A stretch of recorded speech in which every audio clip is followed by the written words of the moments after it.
뉴스 속 경제 이슈는 더 쉽고 깊게, 최신 고용 동향은 더 빠르게 전해드리는 고용브리핑 365 시간입니다.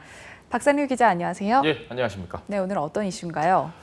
지난 4월 평택항에서 일하다가 300kg이 넘는 컨테이너에 깔려 숨진 고 이선호 씨의 소식 아주 많이 전해드렸습니다. 그동안 유족들은 진상규명과 책임자 사과, 또 재발방지 대책을 요구하면서 장례를 미뤄왔었습니다. 다행히 지난달 중순 사고가 난 지 59일 만에 뒤늦은 장례식이 치러지긴 했습니다.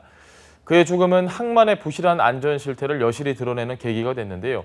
이번에 정부에서 실태 조사와 함께 대책을 마련했습니다. 어떤 안전 대책인지 그리고 정말로 이게 실효성이 있는지 한번 따져보도록 하겠습니다.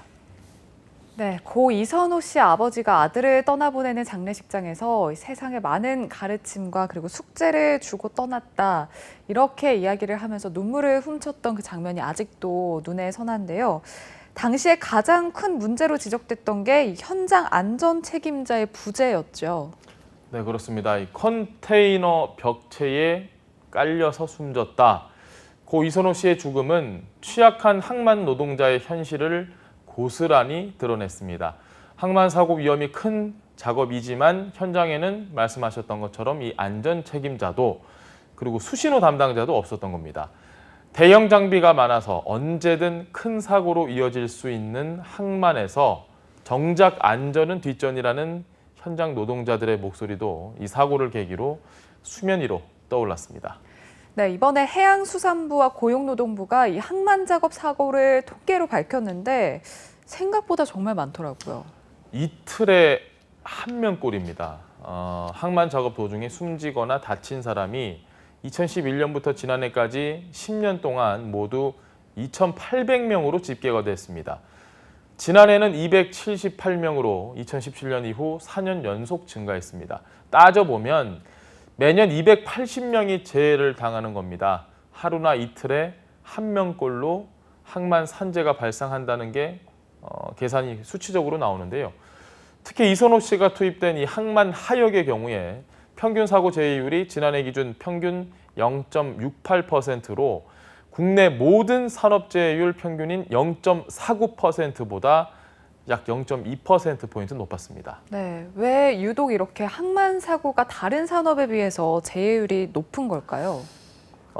정부는 이 경제 성장과 또 국제 교역 증가에 따라 항만 기반 시설과 물동량이 대폭 증가한 가운데 항만 근로자는 선박 입출항 일정에 맞춘 이 빠듯한 작업과 24시간 교대 근무 등 위험한 근로 환경에 노출됐기 때문이라고 분석했습니다. 따지고 보면 그럼에도 근로자의 안전이 작업의 효율성이나 비용보다 가장 앞서야 한다는 안전 의식이 아직 많이 부족한 현실이 반영이 된 겁니다. 네, 그런 만큼 이번에 좀 확실한 재발 방지책이 마련이 됐는지 궁금한데요. 구체적으로 어떤 안이 마련됐나요? 서두에 제가 말씀드렸던 것처럼 이 안전 감독관이 없었다 이런 얘기가 많았는데 그동안 유독 항만에만 안전 감독관이 없다 이런 지적 굉장히 많았습니다. 이제는 전담 인력을 두겠다는 겁니다. 정부는 전국 주요 항만 11곳에 안전전문관을 두고 안전관리를 총괄하도록 했습니다.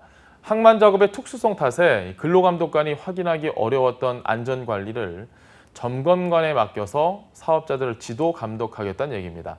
그러면서 항만 안전관리를 총괄하고 또 하역사 등이 안전조치를 어기면 고발까지 할 수 있도록 하고요.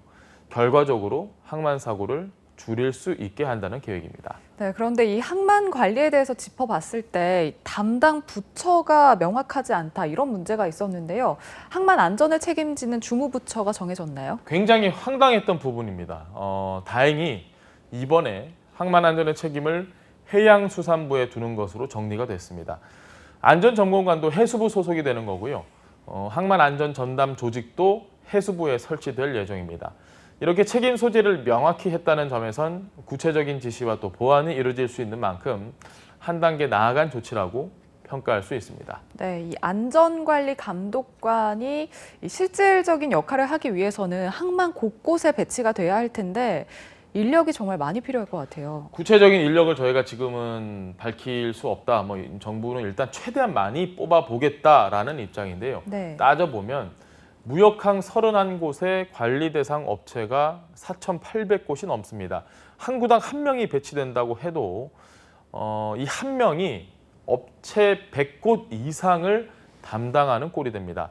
이 때문에 추후에 점검 인력 문제가 다시 불거질 가능성이 아주 높다라는 게 전문가들의 지적입니다. 네, 또 이외에 어떤 대책이 마련됐나요? 기존에 이 강제력 없이 자율적으로 운영되던 항만별 안전협의체는 사법경찰권이 있는 근로감독관과 항만 근로자 단체가 추가로 참여하는 법적 상설협의체로 격상됩니다. 이를 통해서 매년 2차례씩 항만안전협의체가 항만 안전에 대해서 합동점검을 하도록 하고요. 또 모든 항만 출입자에 대해서는 안전장비 착용을 의무화하고 항만 내 화물트럭, 지게차 등 이 중장비에 대해서는 속도 제한을 시행하기로 했습니다. 이러한 사안들에 대해서 해수부와 고용부는 상시 점검 체계를 세워서 불시 점검 등을 통해 작업 실체에 대한 관리 감독을 강화할 계획입니다. 네, 그럼 이렇게 마련된 대책들이 당장 지금부터 현장에 적용될 수 있는 건가요? 당장 오늘부터 적용이 돼야 맞는 건데 네. 아쉽게도 이게 당장 적용되기는 어렵습니다. 우선 이 내용들을 담은 항만안전특별법이 국회를 통과를 해야 합니다. 이번 달에 통과가 된다고 해도 시행까지는 또 최소 1년 정도 시간이 더 걸릴 것으로 보입니다. 문제는 그때까지 관리의 공백이 현재랑 비슷하게 똑같이 생길 수밖에 없다는 건데요. 다만 고질적인 문제로 꼽혀오던 사안들을 해결하기 위한 첫 걸음을 뗐다는데 의의를 둬야 할 것 같습니다. 네, 좀 조속히 통과가 됐으면 좋겠습니다. 오늘의 한컷 이슈 어떤 거 준비하셨나요? 이 장마철 차량 침수 피해, 지금 굉장히 피해가 많이 발생하고 있는데요. 네. 자동차 침수 피해에 대비하려면 차량 보험 보장 내용 확인을 꼭 하셔야 됩니다. 차량 침수로 입은 피해는 자동차 보험에 자기 차량 손해담보, 일명 자차 보험에 가입한 경우에만 보상이 가능하기 때문입니다. 그러면 폭우로 이제 차량이 물에 잠겨서 네. 손해를 봤을 때 보상이 가능한 건가요? 네, 맞습니다. 가입자 잘못이 없는 침수 피해인 경우에는 보험 처리를 해도 보험료가 할증이 되지 않습니다. 다만 가입자 과실이 있는 경우에는 침수로 인한 피해 보상이 어려울 수 있는데요. 예를 들면 창문이나 썬루프를 열어둬서 차량 안으로 물이 들어왔다거나 또 장마 예보, 태풍 예보가 나왔는데도 저지대에 차량을 세우던 경우, 주차 금지 구역에 주차를 한 경우, 이런 경우가 대표적입니다. 차량 안에 보관해뒀던 물건도 보상 대상은 아니니까요. 장마철이나 또 태풍 올 때 이럴 때 침수 피해 입지 않도록 각별히 조심하시기 바랍니다. 네, 전국 산업 현장에서 각종 재해로 다치거나 숨지는 노동자가 한 해 최대 9만여 명이나 됩니다. 이번 대책을 계기로 일터의 안전 분화가 확산하길 기대해 봅니다. 오늘도 박상률 기자와 함께했습니다. 고맙습니다. 예, 고맙습니다. 네, 지금까지 고용브리핑 365였습니다.